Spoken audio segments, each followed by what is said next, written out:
What's up, webheads? Welcome back to Comic Book Corner 2.0. And fans, I'm your host, Mike Spider Slayer, always helping you make decisions of what comic books to buy. Today, guys, I am bringing you the top 10 most anticipated comics for February 16, 2022. That's right, guys. It's never too early to start that pull list for next week. And yes, hopefully this list does help you make decisions on what comic books to buy. But before we dive into it, guys, I just want to give a quick shout out to MutantBeaverComics.com. Guys, they have over 1,100 now exclusive variants in their shop. So if you are into variant comic book covers, you want great customer service, top-notch packaging, great delivery, guys, you can go on to MutantBeaverComics.com, select the comics you want.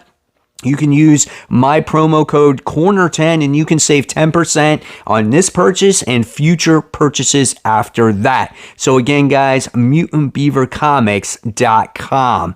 All right, guys, so here we go. Let's get started with this week's most anticipated, kicking it off with The Hot Seat. That's right, guys. The Hot Seat is the book that I could be dropping in the near future, or I might just not pick it up at all, depending on what I buy at the shop. And this week's hot seat goes to Iron Fist. This is issue 1. Who is the new Iron Fist, right? After giving up his power to save the world, Danny Rand believes that he has seen the last of Iron Fist. But that is not the case, guys. When demons arise, this new mysterious Iron Fist shows up with all the powers, and we're going to find out, hopefully, who this character is. I know there's probably a lot of spec around going around with who this new Iron Fist is, so this book could be very popular. Also, like Agents in Atlas and all that other stuff has been going crazy too. So if you're into getting this book, it's 28 pages and it's $4. But if this story, for me, doesn't interest me by issue 1, I probably will drop it. All right, next, moving on to the book that's on the rise. Now, I was a little bit hesitant about Batman the Knight, right? We have so many Batman books, it's just overwhelming which ones to read. And at certain points now, when Batman shows up of new books, I almost just overlook it because I'm just like, I don't want to read another Batman book, right? But sometimes it's hard to tell which one is going to be good or not, and you don't want to miss out. But I'm glad I did not miss out on this. Basically, what this is Batman Begins. This is a story about young Bruce Wayne trying to become Batman. He wants to make a difference in the world or in Gotham. He just doesn't know how to do it yet. Alfred doesn't know how to deal with Bruce as well, as he sees he's a very, disturbed child. He's very dark, but seeing this journey is actually quite interesting. So this time it looks like young Bruce Wayne is going to be going to Paris. Oui, right? So we'll see what happens, what he has in Paris. It's summer nights in Paris. But overall, that first issue was really good. Hopefully it continues the momentum. 40 pages, $5. Okay, next we move on to number 10, and number 10 goes to the Fantastic Four issue 40. Now, this is continuing out of the pages of Reckoning War Alpha. So if you guys wanted to check out Reckoning War, we had the Alpha issue, and now it continues, and Fantastic Four. Now, when it came to the Reckoning War, and I actually have that book right here, all right, I'll show it right over here. When we have it right here, this book was actually a little bit overwhelming. There was just a lot going on in the book. I think Dan Slott just, did an info dump and tried to fit a lot in that issue. So hopefully things get to slow down a little bit, but there was a lot that happened. And this is a spoiler, so I just want to let you guys know that there was a massive thing that happens, and it'll be interesting to see if they fix this. The moon was blown up, right? So there was this big thing in the comic. They were like, hey, can the Earth survive without the moon? And Reed's like, well, other planets have, Johnny. And so it was like Reed Richards being the big head that he is, the big brain, know-it-all man. But overall, I felt like this first Reckoning War issue. That Alpha one was okay, and this is going to continue off of that. So I'm going to continue. We're going to see where it goes. But yeah, big stuff happened in that first issue, but it was like almost too much. So Fantastic Four issue 40 has a 28 page count for $4. All right, coming in at number 9, you're gonna be surprised at this, because this is one of my favorite books, right, from DC right now, and this is Nightwing issue 89. And the reason why this is so low on my list is because it's a Superman Nightwing crossover. That's right, guys. It's a crossing over between his other book, Superman. And I don't want that, right? Okay. Superman's story is not nearly as strong as Nightwing's story. And I'm very disappointed as that in that aspect of things, because it's like, if I want to read Superman, let me read Superman. I don't want to see this be a team-up book. And we're starting to see a trend here with Nightwing, right? It was okay when it was with the Bat family, because it's the Bat family. You like seeing those characters interact with each other. But now recently we wound up getting the Teen Titans involved, which, okay, that makes sense because he was part of the Teen Titans for all this time, and now he's teaming up with John, and it's just like, okay, can we just get, Dick in his own book with no other special characters, moving on with the whole plot. Now, we were left cliffhanging with that character of Heartless in there.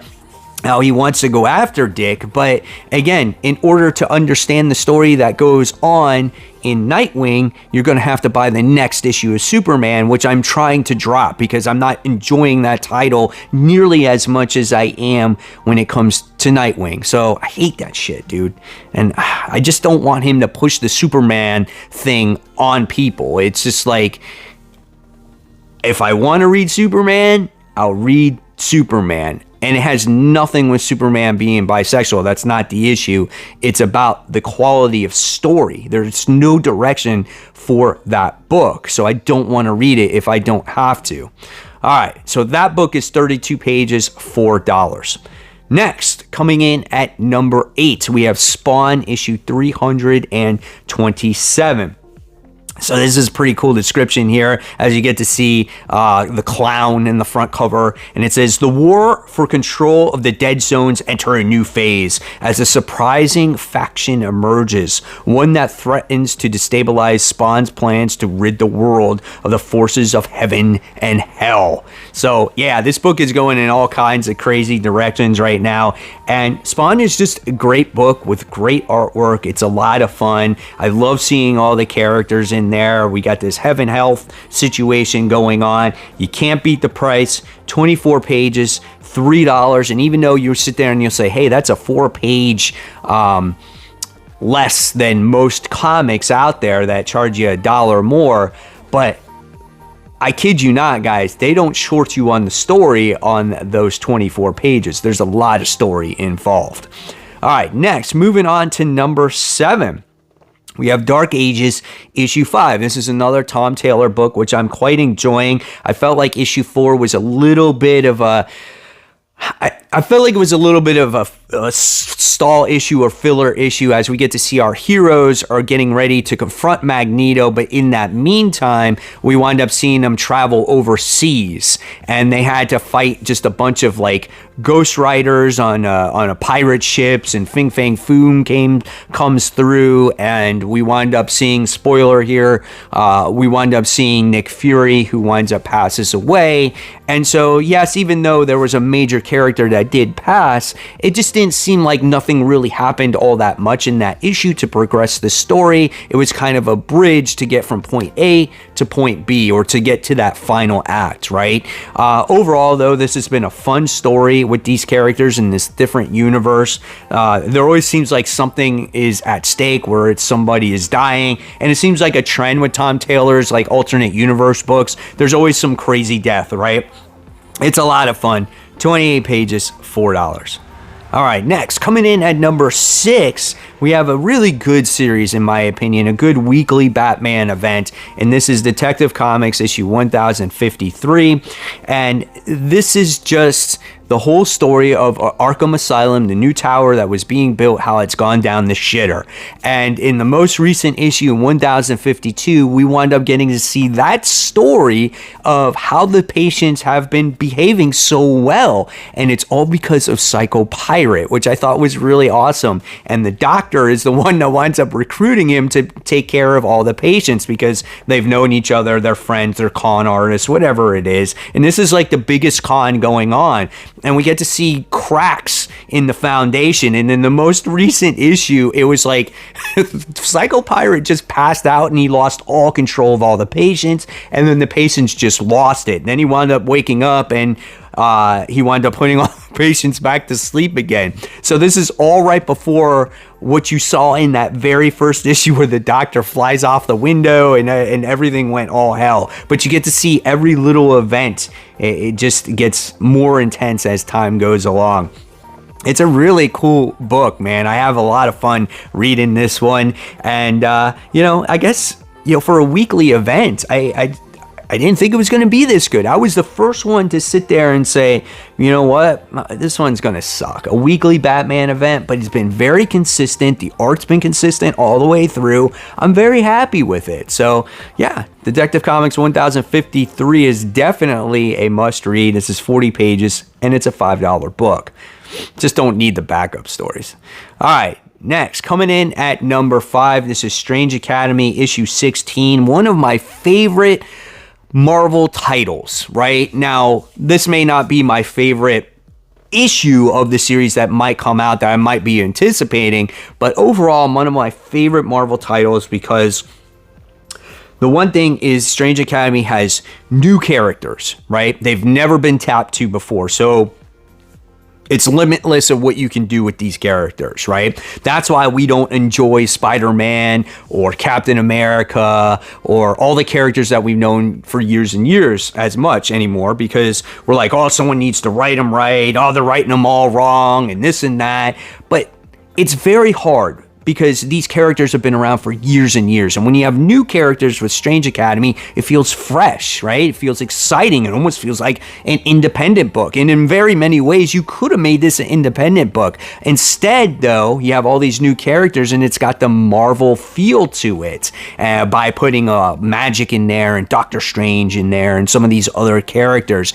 And now the story's been underway for 16 issues and you're getting some great character development. All these students have their own little, stories. And this one you're learning about Calvin, who lost his magical jacket and now he feels left out. And he's gone to this mysterious character by the name of Gaslight and he promises him wishes. And now he's trying to, give all these little wishes to all the other characters and whatnot. It's so good, man. I love it. And this time it looks like there's a winter dance that's getting ready to come up. So it just says like, who will someone ask, and will hearts be broken and stuff like that. So it's like a good mix of like, this action, little drama, little high school coming of age story.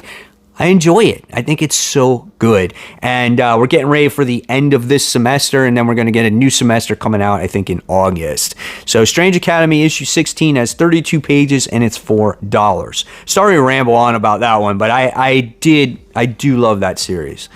All right, next, coming in at number 4, we have The Amazing Spider-Man issue 89. Now, a few weeks ago, you guys were like, shit, Mike, you were about to drop Amazing Spider-Man, and I'm happy that I said, you know what?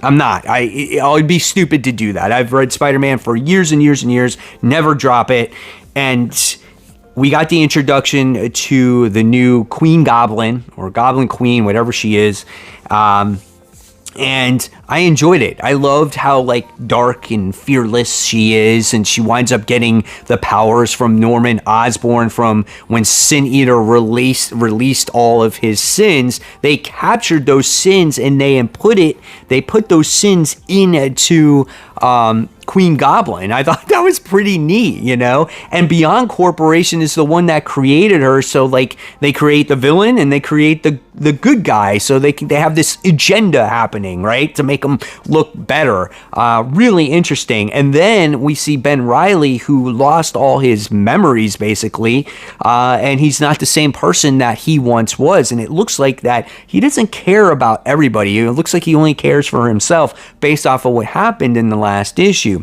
And in this issue, it looks like maybe we got some Black Cat fighting some of this Goblin Queen or Queen Goblin, and I'm looking forward to it. So yeah, Black Cat in a comic, dude, you can't go wrong with it. And this one is 28 pages, $4. All right, moving on to the top 3. Now we have Thor issue 22. Whew, God of Hammers. What are we on? Part 4. Let me tell you, the last issue of God of Hammers was so good, man, because Thor is one of the strongest characters in the Marvel universe, right? And he got his ass beat by his own hammer. And his hammer teams up with, oh my God, who is it? I totally forgot. I totally forgot who his hammer is teaming up with. But nevertheless, it's just you never saw Thor get a beatdown like he ever had. And he got crushed. He got his arm shattered. His dad wound up getting his back broken. There's no solution to the problem in stopping his hammer, right? And you gotta love that Nick Klein artwork. How is Thor and his allies going to survive? I cannot wait to see this or read this book. Thor is awesome, dude. The legacy numbering for this is 748. All right, now we're moving on to number 2. Now, issues 1 and 2 of Hulk were a little off.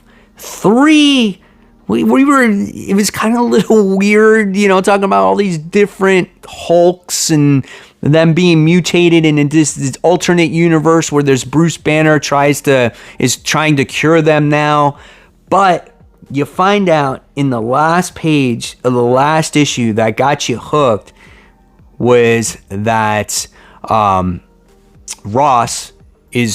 General Ross is the president of this world, and he's the one that created this whole Hulk thing that is going on. I found that very interesting. So with Donny Cates writing and Ryan Ottley's artwork, I think these two make a great team. I love the way Ryan Ottley draws all these crazy ass demented Hulks, and I love Donny Cates' writing, and I feel like as this story goes along, it's going to get better and better. You just got to give it some time, right? So here's the description that it says. As the mystery behind the Hulk's shocking new status quo deepens, Banner has piloted the Starship Hulk to an alternate Earth, one where Thunderbolt Ross is president, and he has an army of gamma-powered monsters under his command. Get ready for a surprise-filled all-out brawl that only the insane minds of Donny Cates and Ryan Ottley can bring you. That's what it says. I'm looking forward to that. I think it's going to be a lot of fun. And again, that's what Ryan Ottley does best. He does this balls to the walls, action, gruesome artwork. And in Marvel Comics, you can get away with monsters fighting monsters and make it look gruesome without it being censored. Where in Image, it wasn't censored. He just had basically humans fighting humans, and it looked disgusting. But this is cool, man. I'm looking forward to it. Legacy numbering 771, 28 pages, $4. All right, and then coming in at number 1, we have Rain. This is issue 2. This is the book written by Joe Hill. This is the horror book where people one day were alive, and then all of a sudden this rainstorm happened, and everyone's dead.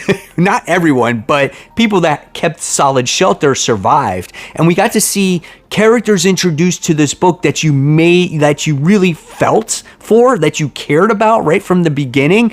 You already knew they were going to die because that was the narration, because you're kind of reliving the event through the main character's eyes, and she was explaining it to the reader. So you knew that they were going to die, but then you actually got to see the event happen, and you're just like, oh shit, that's sick, man. That's some sick stuff. So now we get to see the aftermath of this spiky rain on what impact that it has to our main character. Where is she going to go? Is it going to rain again? Who knows? But man, this first issue was so awesome. I really enjoyed it. Hopefully you guys give this one a try. This is Rain issue 2, and this is 32 pages and $4. So there you guys have it. There are my top 10 most anticipated comics for next week. I want to know what you're looking forward to reading next week as well, guys. And of course, if you love this video, please always, it helps when you give it a thumbs up, subscribe, hit the bell, and if you love the content, I always leave you more content to click on. And of course, guys, keep buying, keep collecting, and most importantly, keep reading your comics. Guys, thank you so much. I'll see you real soon. Bye.